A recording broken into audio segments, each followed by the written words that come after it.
కాఫీని ఊరికే నిందిస్తారు. కాఫీ గురించి 5 విషయాలు తెలుసుకుందాం. ఇవి నిజాలు కావు.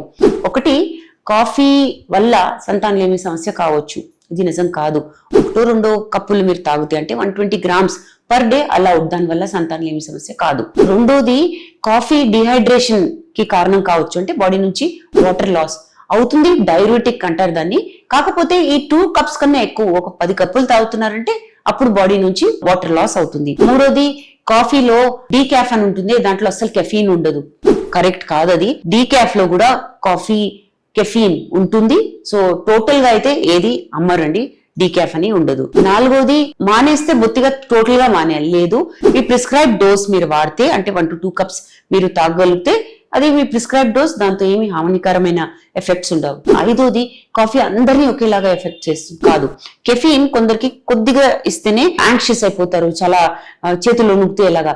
కొందరికి 2-3 cups తర్వాత కూడా ఏం కాదు. సో కెఫీన్ అనేది బాడీ మెటబాలిజం బట్టి ఉంటుంది. అందరికీ ఒకేలాగా ఎఫెక్ట్ ఉండదు.